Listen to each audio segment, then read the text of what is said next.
Taip, dabar. Tai sveiki visi. Šiandien kalbėsim labai įdomią temą apie mūsų tyliuosius gynėjus.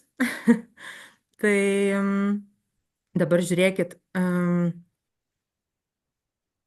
pabandau paspausti, man nesijungia minutėlę. Nu va, žiūrėkit, pirmoji skaidrė ir aš iškart norėčiau gal ir net ir užduoti klausimą, bet ir paklausti jūsų. Organas, dirbantis be pertraukos visą mūsų gyvenimą. Matyt, jums pirmas atsakymas kiltų širdis. Bet iš principo tikrai čia ne širdis.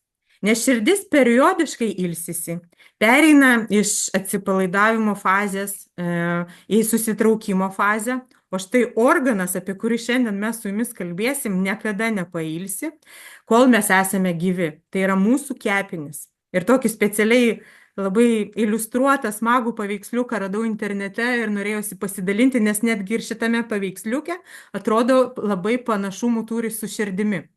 Nes kepenys tikrai yra labai svarbus mums organas, jisai mums dar vadinasi kaip organizmo filtras, nes kepenys padaro mūsų nekenksmingas į organizmą patekusias medžiagas, tas toksinės medžiagas padaro nekenksmingas ir jas pašalina. Ir šiaip mūsų kepenys dar vadinasi tokia didžiulė gamykla, taip tokia kūno laboratorija, nes būtent joje, toj laboratorijai dalyvauja įvairūs funkcijos įvairios, visos sunkesnės molekulės susivirškina, gamina, tarkim, baltymus, angliavandenius, pašalina toksinus, susidoroja su mūsų vartojamais vaistais, kur irgi metabolizuojasi kepenyse. Tai aš dabar, išjungdama skaidrės, tikrai norėčiau parodyti jums, bus labai trumpas filmukas, bet tame filmuke aš irgi įgarsinsiu, nes jisai angliškas, bet aš įgarsinsiu lietuviškai, kad jūs suprastumėte apie ką ir ką daro tos kepenys. Nes kol mes nesuprasim, kokias funkcijas atlieka kepenys, o jų yra virš 500, tai mes negalim kalbėti toliau apie tai. Tai todėl aš neužilgo pasidalinsiu dabar iš karto filmuku. Kaip ir minėjau, aš įgarsinsiu. Tikiuosi, jūs suprasit greitai viską. Bandom. Jūs garso tikriausiai negirdite, ne? Tai mane tik tai girdėsite. Tai žiūrėkite, pas mus yra kepenys, kur sveria apie 1,5 kilogramo ir veikia 24 valandas. Mūsų kepenys sunkiausias organas ir vienas iš svarbiausių. Tai yra tokia darbšti struktūra, ne, kur vat yra gamybos centras, kažkokia perdirbimo atseit įmonė ir dar toks plantacija, kuri procesai vyksta. Tai be kepenų šiaip mūsų funkcijos ir tiesiog organizmas sustotų. Ir viena iš pagrindinių šitų kepenų funkcijų yra vat būtent, kad kraują perkelia ir reguliariai kraujo gauna iš dviejų šaltinių, iš kepenų arterijos ir iš kepenų venos į žarnyną, kur kraujas nueina. Na, aš taip greitai atsiprašau. Toliau, kas atsitinka toliau? Toliau rūšiuoja tūkstančiai tokių vidinių perdirbimų gamyklėlių, kepenyse yra vadinamos skiltelėm. Tai va šitą deguonį, kur kepenys gamina ir gauna kraujoje, ir žiūrėkit, skyla į vitaminus, riebalus, angliavandenius. Ir tą suvartotą maistą, dabar aš taip greit nespėju, bet suskaldo ir iš to maisto gaunasi cukrus. Bet tą cukrų paverčia į energiją, į tam tikrą energiją, kur kraujas išfiltruoja. Ir kartais mūsų organizme tikrai lieka tų kitų medžiagų, kur mūsų kepenys ką padaro, kaip susandėliuoja ir sukrauna į tam tikras saugyklas. Susandėliuoja ir toliau eina, toliau, žiūrėkit, kraujyje teka į kepenis ir toksinės medžiagos ir jų šalutiniai įvairūs poveikis tikrai būna pastebimas. Kepenys prižiūri, matote, prižiūri, aptinka ir ką padaro, paverčia tokių produktų, izoliuoja, kur mums netinkamas, izoliuoja ir pašalina. Taip veikia mūsų kepenų gamykla. Toliau, mūsų kepenys gamina viską, perneša riebalų rūgštis, padeda formuotis kraujo krešuliukam ir taip pat cholesterolis, ne? Taip mūsų svarbus cholesterolis su vitaminu D ir mūsų fermentais irgi gaminasi ten kepenyse. Kepenys mūsų toks valymo įrenginys, toks detoksikacijos centras, nes jisai toksiškas visas medžiagas paverčia vat į tokį žalią skystį ir pila į tulžies pūslę. Tada prieš dar patenkant į žarnyną. Toliau, tulžis ką daro? Tulžis iš organizmo padeda tą žalią skystį išneša ir kaip matote, kepenys tikrai veikia kaip tokia pramoninė zona.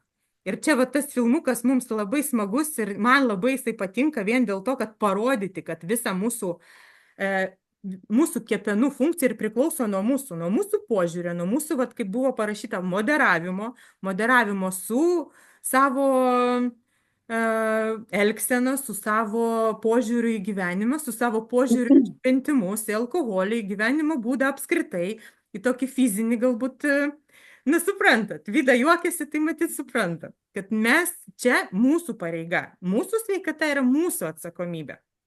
Ir dabar grįžtam prie skaidrės. Kalbėsim toliau, nes aš stengiausi perduoti tą filmuko medžiagą taip trumpai, kad nebūtų anglų kalbos labai daug. Tai todėl teko šiek tiek pavertėjau. Ir dabar minutėlę, dalinuosi vėl toliau skaidrėm ir kalbėkime jau tokio iš teorijos pusės.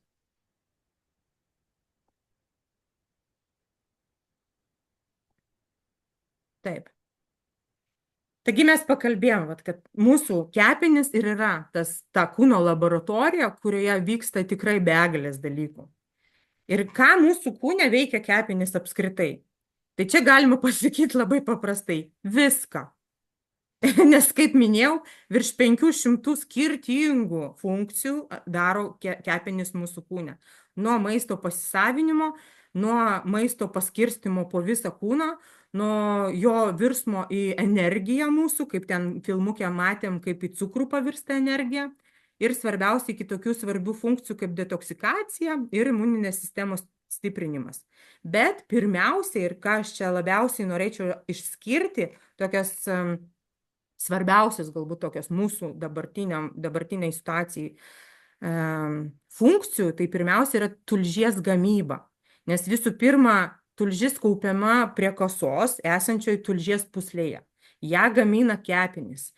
Ir kažkur apie litrą per parą. Tai įsivaizduojat, kiek darbo.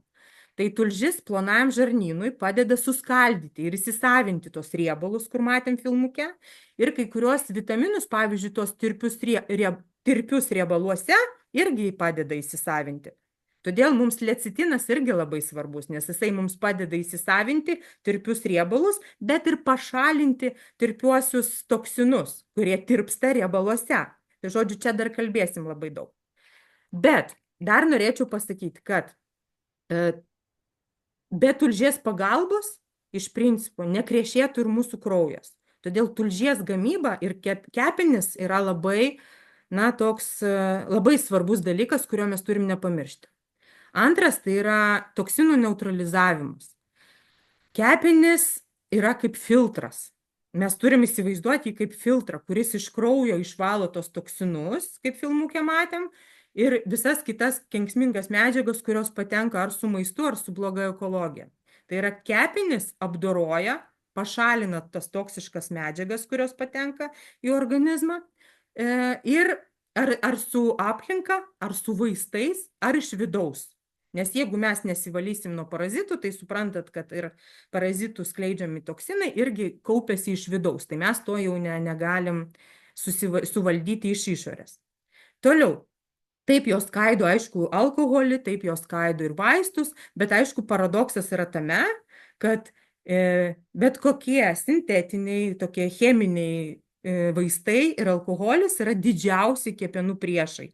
Nes jeigu vartojam nesaikingai, kalbant ir apie alkoholį, kalbant ir apie vaistus, kepenys yra pažeidžiamos. Toliau apie detoksikacijos centrą, tai daugelis galvoja, kad tai galbūt būtų inkstai, bet kai mes kalbam apie detoksikaciją, būtent kepenys atlieka tą pagrindinę funkciją detoksikavimo ir išvalant organizmą nuo riebaluose arba nuo vandenyje tirpstančių toksinų. Toliau, energetinio atsargų saugojimas. Čia vėlgi, kaip mes matėm šiek tiek filmuke, tokia multiplikuota versija, bet kepenys skaido angliavandenius į gliukozę. Po to gliukozė keliauja į kraują, kur reguliuoja jau cukraus kiekį mūsų, o kartu ir suteikia tam mūsų organizmui energijos. Ir dalis gliukozės kepenyse virsta gliukogenu tokiu, kuris jose ir saugomas kaip toks energijos šaltinis. Dėl to mes ir turim tos energijos, dėl to kartais mums ir norisi tos gliukozės. Bet čia pat ir dalyvauja ir riebalų apykaitoje, ir cholesterolio gamyboje. Būtent kepenys ir angliavandeniai, kurie eina į gliukozę. Tai reiškia, energetinio atsargų saugojimas yra irgi labai svarbus momentas, nes mes turim jaustis puikiai, mes turim jausti energiją. Toliau, imuninės sistemos veikla. Kepenys be abejo dalyvauja ir šitoje veikloje.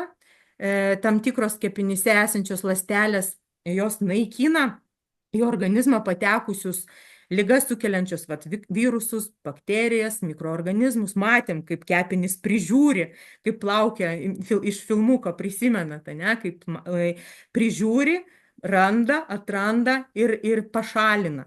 Tai kepenys visus tuos patekusius į organizmą nereikalingus priešus organizmo ir pašalina iš jo. Bet jeigu veikia tinkamai. Toliau kepenys, aišku, ir gamina baltymus, kur reguliuoja to kraujo krešėjimą ir kur atsako už imuninę funkciją tie baltymai ir už kraujo spaudimą. Tai kartais, kam yra sutrykęs kraujo spaudimas arba paaukštintas arba šiek tiek žemesnis, tai reikia atkreipti dėmesį ir į mūsų kepenų veiklą pirmiausiai. Na ir vitaminų ir mineralų kaupimas. Neretai žmonės kalba, kad nežinau, vartoju vitaminus, papildomai geriu mineralus, mikro-makro elementus, bet neįsisavina, nesijaučiu energingai, nesuprantu, kodėl poveikio nėra ir panašiai. Tai kepenys pirmiausiai, kurios veikia tinkamai, saugo ir kaupia vitaminus, pradedant ten A, D, K, visus B grupės vitaminus ir geležį taip pat, būtent tam, kad organizmas tinkamai funkcionuotų. Ir jeigu kepenys netinkamai pačios funkcionuos, tai reiškia ir neįsisavins tie vitaminai. Aišku, tai daug dar priklauso ir ar mes tinkamai prieš tai padarėm pagal sveikatos koncepcijos žingsnius, ar mes padarėm tam tikrą valymą žarnyno ar panašiai. Bet svarbiausia, norėjusi dar pasakyti jums, kad kepenys, nors ir kartais mes pagalvojam, kad suskauda kažkokį dešinį šoną ar panašiai, bet kepenys neturi skausmo receptorių. Todėl kartais ir dažniausiai problemos iš principo nematomos, bet dažniausiai jaučiamas kada jau rimta žala padaryta organizmui ir kada šalia esantis organai kenčia. Tai mes iš pradžių neturim ir nejaučiam jokių simptomų. Bet kepenų sutrikimas gali tikrai kelti diskomfortą, tikrai kitų organų ir kitų kūno vietų pagalba. Nes pavyzdžiui, hepatitas, įvairios kitos kepenų lygos, kepenų tas suriebėjimas gali vystyti be ryškių simptomų. Nes kai dar nėra tos tikrosios pažengusios stadijos, mes nejaučiam. Ir tai yra didžiulė problema, nes tai yra blogai, kai mes nejaučiam ir nedarom jokių žingsnių profilaktiškai. Taip, nes skaičiau, kad Pasaulio sveikatos organizacijos duomenimis, kai ruošiausi šitai temai, sergamumas būtent lėtiniam kepenų lygomis visame pasaulyje kasmet auga ir būtent nuo lėtinių kepenų lygų kasmet miršta 2 milijonai žmonių. Įsivaizduokit tokius skaičius. Tai tikrai dideli skaičiai ir todėl labai svarbu pasirūpinti kepenų veikla reguliariai. Reguliariai tai yra kasmet. Ne tik, kad tyrimus atlikti, bet ir profilaktiką užsiimti. O kokia yra simptomatika? Tai pirmiausia taip, tas lėtinis nuovargis. Kai aš atsikeliu ryte ir galvoju, kad aš jau pavargau. Pamiegojau, bet jau pavargau. Toliau taip būna, kad pilvo skausmas dešiniai pusiai. Todėl ir būna dažniausiai tokių nuotraukų, kad susirėmė žmonės už dešinę pusę, bet čia jau parodo, kad jau yra kažkokia rimtesnė žala kepenim. Toliau nesugebėjimas susikoncentruoti arba pasimetimas tam tikroj situacijai, kai mes nežinom, kaip elgtis, net irgi tai gali atrodytų nesusiję dalykai, bet pamatysit, kodėl susiję, nes su kognityviniam funkcijom mūsų kepenys irgi labai susiję. Toliau visceralinių pilvo riebalų prieaugis. Tai yra, kai mes turime jau aplink kepenis daugiau riebalų, tai jau vadinasi kepenų suriebėjimas. Na, dar vienas iš tokių simptomų tai yra stipraus viso kūno niežulys.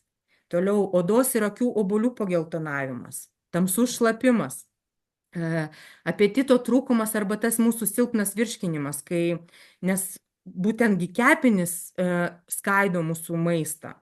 O nusilpus kepenims maisto skaidimas tampa toks, jau per didelė našta kepenims. Todėl ir valgyti nesinori, todėl ir tas virškinimas lėtėja.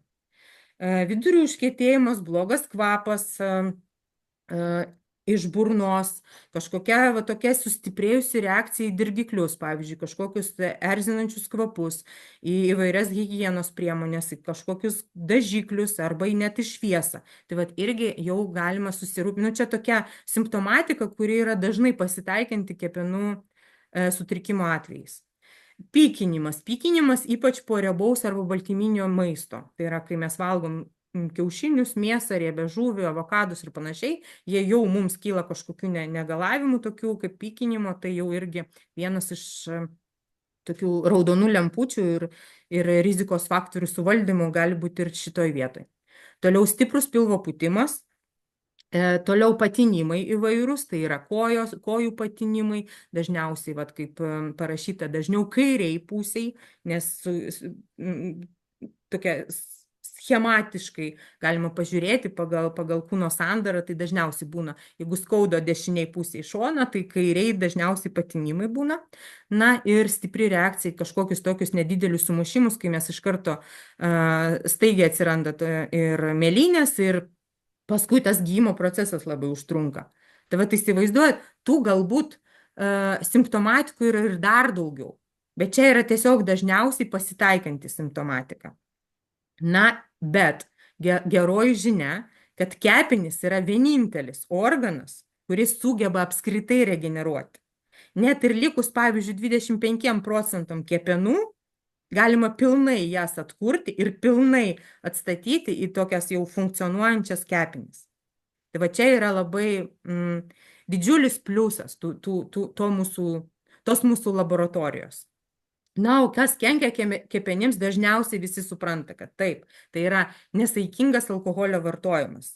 Nesaikingas. Nes alkoholio vartojimas tikrai sumažina kepenų pajėgumą pašalinti visus toksinus iš organizmo, nes tas mūsų kepenų filtras nebeveiks. Alkoholis tikrai gali sukelti daugelį kepenų pažeidimų, bet aišku, viskas priklauso nuo suvartoto alkoholio kiekio, nuo dažnumo, nuo trukmės, na ir aišku, nuo organizmo individualių savybių. Ir būtent dėl to nesaikingo alkoholio vartojimo ir gali atsirasti tas kepenų suriebėjimas, gali atsirasti ir kepenų cirozė, bet čia jau paskutinis etapas, čia jau toks pažengęs kepenų pažeidimas kaip kepenų cirozė, bet apie tai nekalbėsim, bet jeigu liks laiko, aš parodysiu filmuką, kaip vienas iš rezultatų moters, kuriai buvo netgi pusmetis tik tai duotas gyvenimo dėl kepenų cirozės, bet ką jinai darė ir per kiek laiko sugebėjo atstatyti kepenis. Įmanoma. Nors cirozė laikoma negrįžtamų pakitimų, bet tose pradinėse stadijose tikrai gali įvykti tas kepenų pilnas atsinaujinimas, kuo galime, sakau, ir pasidžiaugti, nes turim ne tik tą vieną moterį, kurią norėčiau parodyti. Toliau, nesubalansuota mityba, riebus maistas, cukrus nutukimas. Tai yra valgant riebų, nesveiką maistą, dideliais kiekiais. Dabar žiema ateina, daugelis nori valgyti to šilto maisto, cepelinus ir visą kitą keptą riebiai maistą. Na, reikia suvokti, kad ima kauptis riebalų perteklius ir kepenyse. Ir į riebalus kepenys reaguoja irgi taip pat kaip ir į alkoholį, kaip į toksišką medžiagą. Tiesiog. Ir tai apsunkina kepenis ir tada gaunasi, kad jos suserga taip vadinama nealkoholinė suriebėjusių kepenų liga. Netgi tokia yra diagnozė. Ir sveikos kepenys tikrai padeda perdirbti ir sureguliuoti tą cukraus ir riebalų kiekį kraujyje, tačiau tokios nutukimo kepenys yra apkraunamos per daug. Todėl ir pradeda kaupti tos riebalus savo ląstelėse, aplink pilvą, aplink kepenis ir visur kitur, kur tik tai gali. Tai tokie procesai, aišku, iššaukia dar kažkokius papildomus uždegimus, prasideda ląstelių pažeidimai ir tada turim, ką turim. Rūkymas irgi visiems aišku, tas rūkymo įprotis daro netiesioginį poveikį kepenims, nes toksiškos cheminės medžiagos esančios cigarečių dūmuose tikrai pasiekia kepenis, ir ne tik plaučius, bet pasiekia ir kepenis ir sukelia tokį oksidacinį stresą kepenim, ir dėl kurių pradeda imti tokie ląstelės žalojantis laisvieji radikalai, kaip jeigu jūs girdėjote tokį pavadinimą, tai būtent tas oksidacinis stresas ir kenkia paskui kepenim. Na, toliau, tam tikri toksiški vaistai, kaip pavyzdžiui, nuskausminantis, migdomieji, antibiotikai, netgi kontraceptikai ir taip toliau irgi kenkia kepenim, nes pavyzdžiui, tas paracetamolis, kuris pasaulyje pirmoje vietoje pagal sukeliamą ūmų kepenų pažeidimą.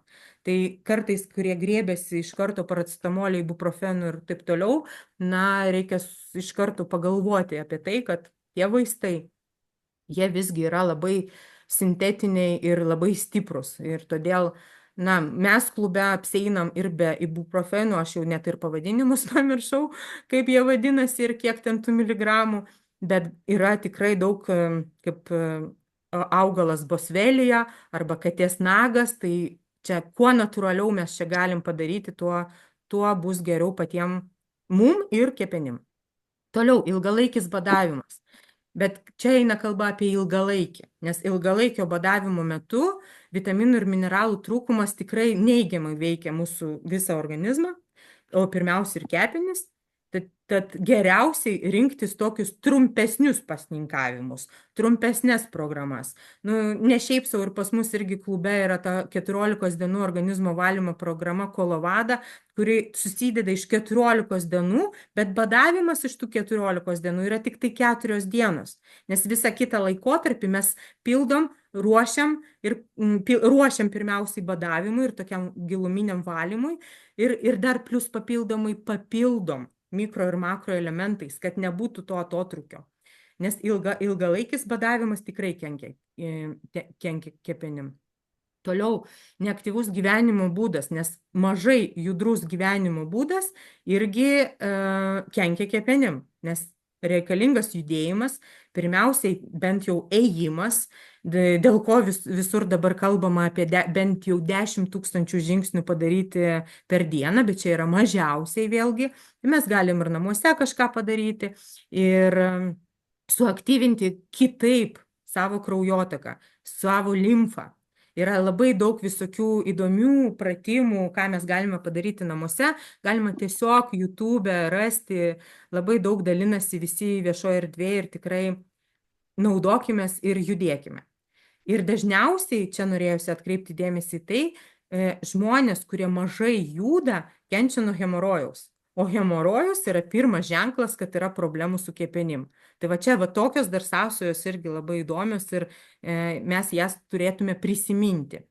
Na ir miego trūkumas. Atrodytų, kaip čia susijęs su kepenim ir kodėl čia kenkia kepenim, bet miego metu žmogaus kūne tikrai vyksta įvairūs dalykai, įvairūs atsinaujinimo procesai ir būtent tas per trumpas miegas stabdo mūsų procesus, stabdo mūsų tą biologinį laikroduką, todėl ir gali pablogėti kepenų funkcija tam tikra. O čia ne ką prastesnis faktas ir ne ką mažiau svarbus faktas. Sveikos kepenys lygus sveikos smegenys.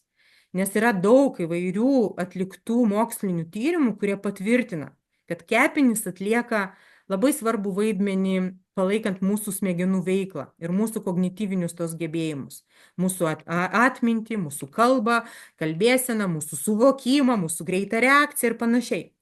Tai jeigu kepenys negali tinkamai gaminti ar išlaisvinti savo gliukozės į kraują, kaip matėt filmuke, tai smegenys patiria tokį energijos trūkumą. Ir vat štai būtent tada ir sukelia įvairius psichinius negalavimus, psichinius sutrikimus, tokius kaip koncentracijos praradimas, kaip tas nuovargis lėtinis ir apskritai dėmesio susikoncentravimas. Nes kepenų lygos, pavyzdžiui, tokios chroninės kepenų lygos, aš nekalbėsiu, nevardinsiu, mes šiandien ne apie ligas kalbam, bet apie profilaktiką, gali tikrai sukelti ne tik fizinius simptomus, bet ir tokius psichinius simptomus ir diagnozės kaip depresija, kaip nuovargis ir tas rimtas nuovargis, nerimas. Nes kepenys reguliuoja visgi įvairių hormonų apykaitą, įskaitant insuliną, įskaitant kortizolį. Tai būtent hormonų ir disbalansas ir gali turėti įtaką smegenų funkcijom. Todėl rūpinkimės kepenimis, ne tik smegenimis. O parodyti, kokius gėrius mes turime, kokią produkciją ir kokius gėrius turime koralinėme klube, natūralius. Aš negaliu nepradėti nuo šitų rožinių dėžučių. Nes kepenims tenka tikrai didžiausias smūgis nuo tokių negatyvių faktorių, kaip alkoholis, sintetiniai vaistai, nekokybiškas maistas, bloga ekologija. Tai kepenys kaip kartu ir žarnynas, kartu inkstai, oda jau parodo, ir kvėpavimo dar takai mūsų, jau parodo, kad mums reikia susidoroti ir sudalyvauti tam toksinų šalinimo procese. Nes prisiminkim, kad kepenys mūsų detoksikacijos centras, mūsų filtras. Ir pirmiausiai šita bazė, mūsų bazių bazė ir sveikatos koncepcijos, kuri yra propaguojama koralinėme klube, pirmasis žingsnis ir turi būti mūsų pradžių pradžia, kalbant apie kepenų funkcijos gerinimą. Kalbant apie tai, kad mes turim ir privalom iš pradžių išvalyti toksinus, tai yra išvalyti riebaluose tirpstančius toksinus ir vandenyje tirpstančius toksinus. Ir būtent šitie rinkiniai, abi programos yra apskaičiuotos 30 dienų, bet tai nereiškia, kad mes vartojam tik tai 30 dienų. Tai turi tapti mūsų gyvenimo būdu. Šitos rožinės dėžutės turi būti nuolat, kasdien. Nes jeigu manęs klausia, kiek laiko reikia vartoti, nuolat. Nejaugi tu nenori būti nuolat energingas, nuolat, kad mesgi nuolat geriam vandenį, mesgi nuolat valgom. O šiuose rinkiniuose yra būtent mineralinė kompozicija Coral Mine, iš giliavandenių koralų, nuo Japonijos krantų. O ten atsimenatgi, ilgaamžiškumas svyruoja tikrai pakankamai aukštuose lygiuose.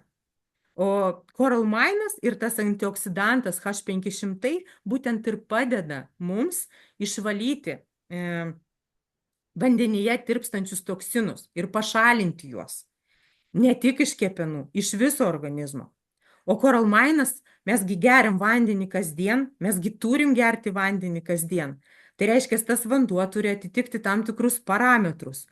O kad atitiktų parametrus, tas Coral Mine'as ir tas pakelis, mūsų mažas, kaip sakom, kišeninis filtrukas ir keičia vandens struktūrą, ir keičia mūsų geriamo vandens parametrus, kad ir kepenys, ir kiti mūsų organai neįkvotų tos energijos, kad vanduo būtų įsisavintas. Nes kartais irgi girdim tokius atsiliepimus žmonių, kad aš geriu vandenį, bet jeigu aš pagal savo normą turėčiau išgerti 3 litrus, aš jau po 1,5 litro jau jaučiuosi pilna vandens, aš jau tinstu. Tai nuo koralinio vandens nėra patinimų.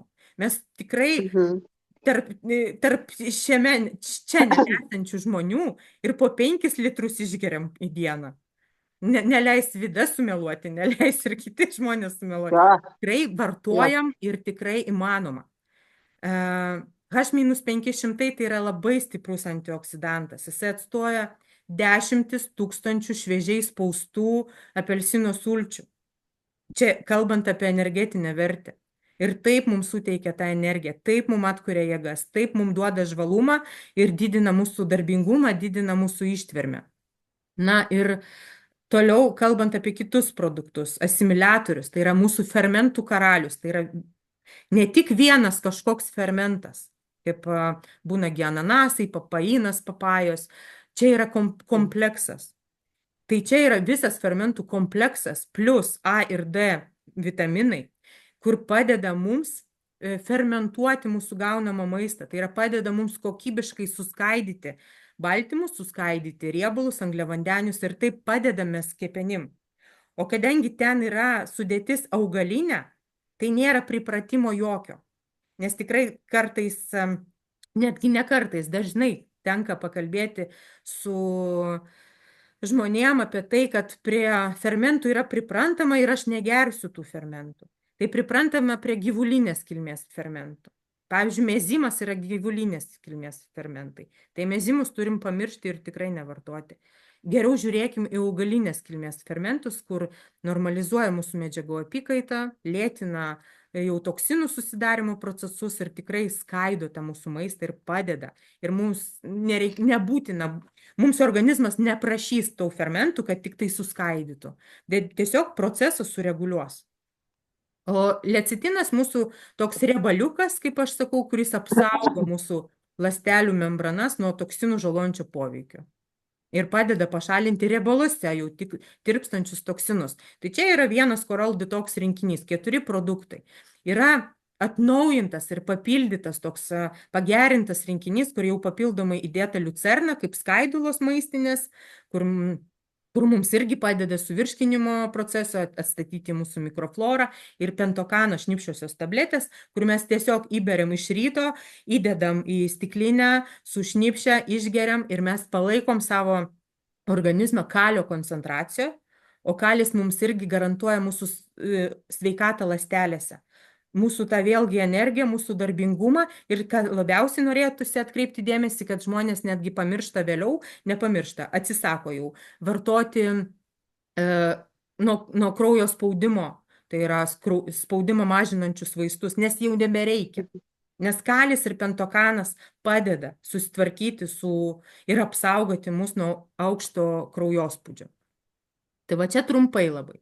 Dabar vėlgi, kadangi apie ilgą badavimą kalbėjom ir šiek tiek užsiminiau apie mūsų žarnyno valymo programas Colavadai, tai mes jų turim įvairias. Nes kepenis ir žarnynas tikrai glaudžiai yra susiję ir per virškinimo procesus susiję. O švarus ir sveikas žarnynas tikrai mums leidžia geriau įsisavinti visas mūsų medžiagas ir tuo pačiu vitaminus, apie kuriuos kalbėjom. Kur kartais kai kurie galvoja, kad vartoju vitaminus, bet neįsisavina ir aš nejaučiu poveikio. Tai vat iš pradžių mes turim sudaryti tokią terpę, švarę terpę, nes apkrautam organizmui reikia tų gerų medžiagų ženkliai daugiau ir kepenys tada gauna mažiau apkrovos, kad galėtų tinkamai apdoroti tą maistą ir detoksikuoti mūsų organizmą, kaip detoksikacijos centras. Tai žarnyno mikroflora tiesiogiai susijusi su kepenų sveikata. Todėl čia ir norisi parodyti, kad yra 3 programos. Vienos yra Colavado Plus klasikinė, tai čia visą laiką rekomenduoju klasiką imti. Ir Colavada Green, jau šiek tiek kitokia, patobulinta ir kitaip apgalvotas variantas. Bet čia yra su badavimo dienom. Light versijoje nėra badavimo dienų, bet mes apribojam bet kokiu atveju tą mums įprastą maistą, kietą maistą.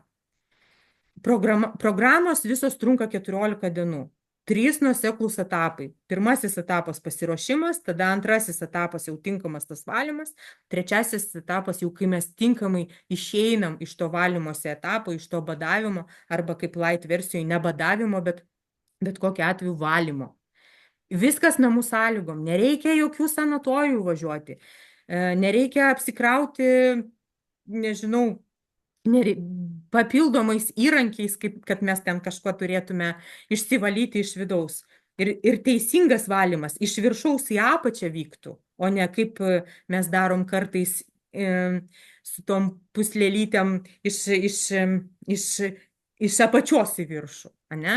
Tai čia yra teisingas valymas, kai mes iš viršaus visos žarnyno sienelės praeinam su tam tikrom gleivėm, nes mes ten geriam tokius sorbentus, geriam kokteilius, kur visus nešvarumus, visas blogybės absorbuoja toksinus ir išvalo tinkamai linkme mūsų tualete, o ne kažkur kitur. Tai vat ir tada kenksmingos medžiagos tinkamai pasišalina ir jau mes tada galim pildyti save gerosiom medžiagom ir saugoti savo kepenis, savo bet ką. Jeigu mes norim papildyti savo organizmą gerosiom medžiagom, nepamirškit, kad reikia iš pradžių padaryti bent pradžią, bent apsivalymą, apsišvarinimą, tokią generalinę tvarką organizme. O jau jeigu kalbėti konkrečiai apie kepenis, tai yra pirmasis kepenų draugas mūsų produkto asortimente. Fun Detox. Ir atskleisiu jums garsiai paslapti, nes rytoj greičiausiai, kad rytoj prasidės netgi papildoma akcija šitam produktui. Dar papildomai 25% nuo mūsų įprastų mūsų kainų.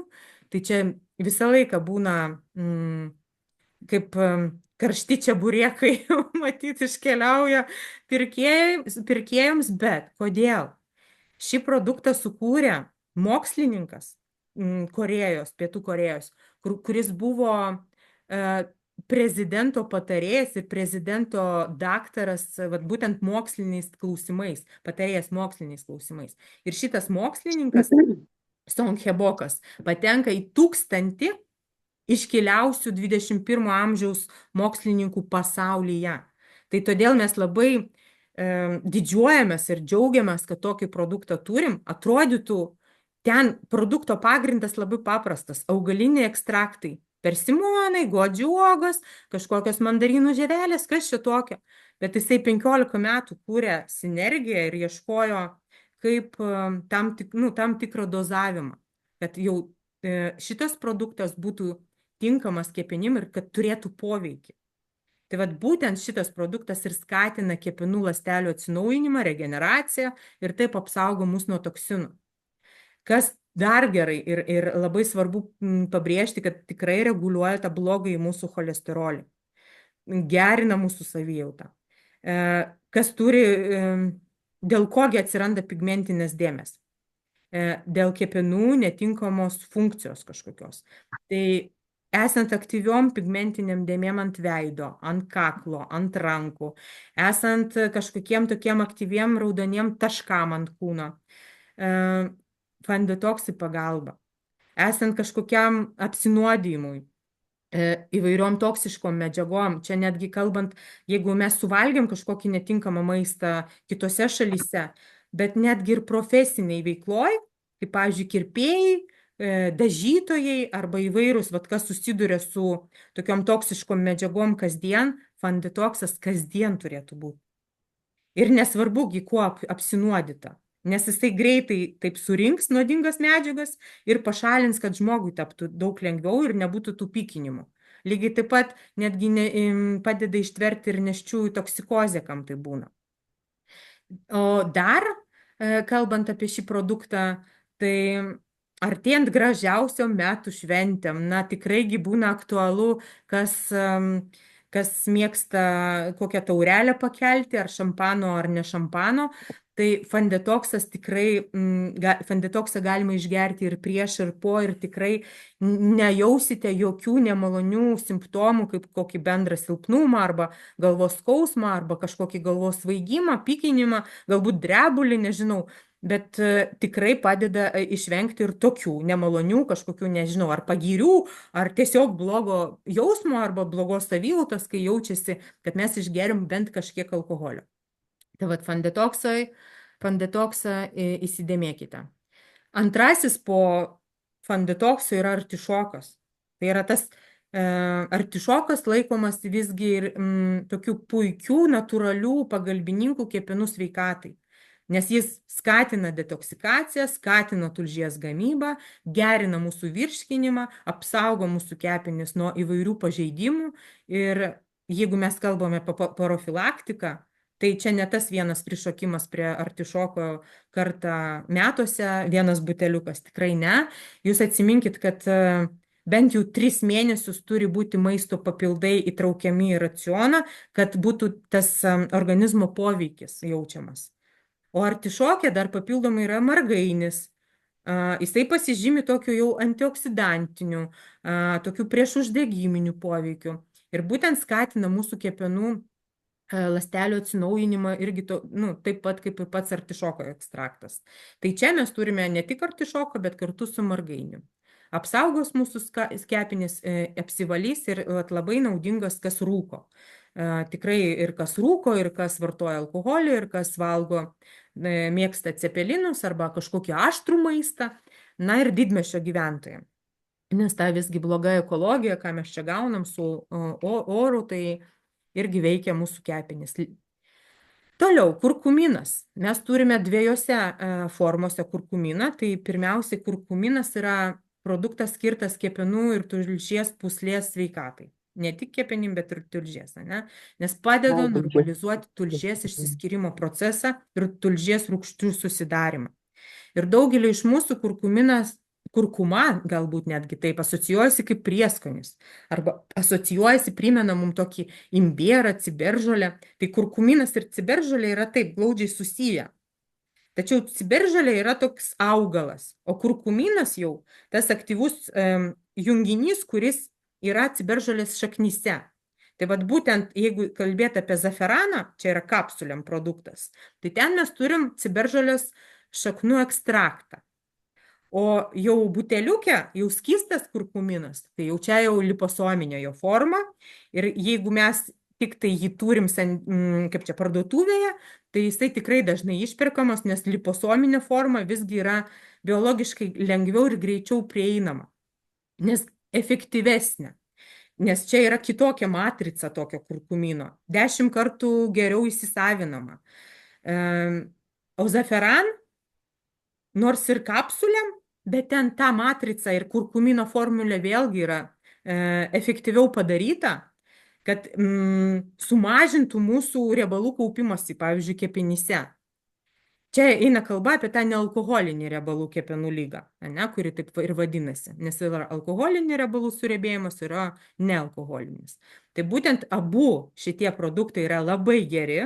Jeigu tik tai matote liposominį, jisai visą laiką geriau, aš rekomenduoju kreipti dėmesį į liposominį, bet ir zaferanas ne ką prastesnis, nes uždegimus slopina, normalizuoja medžiagų apykaitą ir be abejo sumažina mūsų blogąjį cholesterolį, kas yra irgi labai svarbu.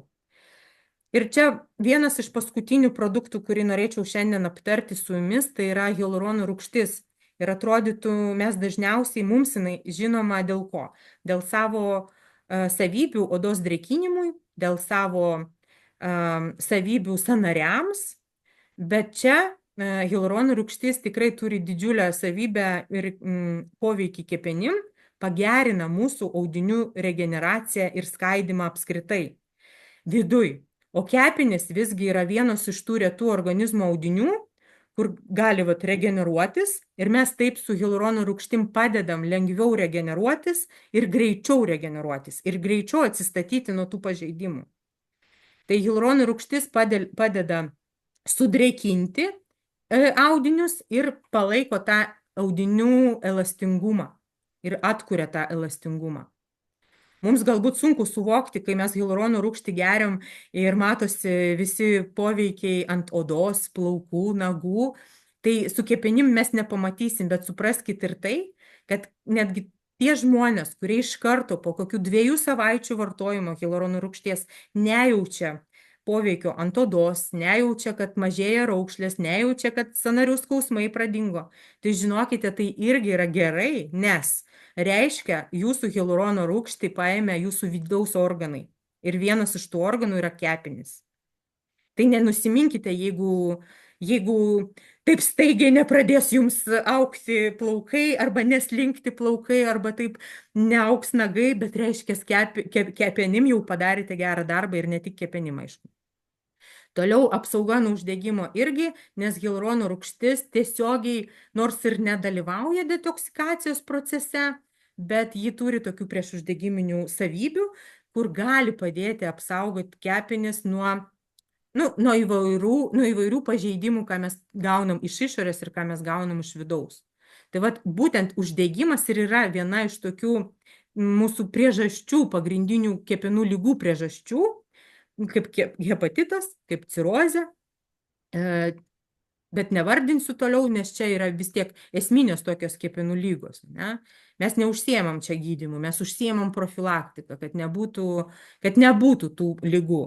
Todėl kiekvienais metais, jeigu mes išgersime bent jau kursą hialurono rūgšties, nedarysime jokių injekcijų į sąnarius, nes tai daug daugiau kainuotų jum negu šita skista hialurono rūgštis šitose 2 buteliukuose. Ir taip, kadangi prakalbau apie 2 buteliukus, būna dažniausias klausimas, ar aš galiu išgerti 1 buteliuką pirmame pusmetyje, o 2 buteliuką kitame pusmetyje. Ne, nes teigiamas poveikis, kai jūs jausite jau po 2 savaičių nuo vartojimo pradžios, išliktų dar pusmetį. Tada, kai jūs suvartosite pilną kursą. Pilnas kursas tai yra 2 buteliukai. Tai yra, kai mes geriam kartą per dieną, pilnai, nesimuliuojant, nepraleidžiant tų dozių ir panašiai. Tada išlaikys jūsų sveikatos atstatomai tokį poveikį dar pusmečiui ir jau po pusmečių jūs vėl galėsite pakartoti. Bet bent jau kartą į metus tai tikrai rekomenduojama.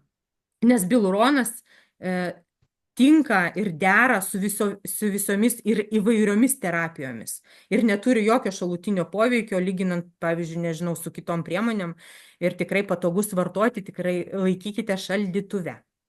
Tai aš šiandien kaip ir baigiau, nes mes privalom rūpinti savo kepenimis jau šiandien, jau dabar, nes taip mes galėsime užtikrinti, kad mūsų rytojus būtų geras, energingas ir nekankintų kažkokie nereikalingi, nemalonus galvus, ten lėtiniai nuovargiai, kad mes atsikeltume iš ryto su šypsena ir su padėkom, kad mes jau gerai jaučiamės, o nesam pavargę. Tai nepamirškite, kad mūsų sveikata tikrai priklauso nuo mūsų pačių ir nuo mūsų atsakomybės už tą sveikatą. Ir kaip ir minėjau, čia jūs matote mano kontaktus, jūs parašykite man laiškelį, aš tikrai pasidalinsiu su jumis ir šio seminaro vaizdo įrašu. Tai ačiū jums visiems už dėmesį. Ačiū ir jums. You were right, Robin Hood. Today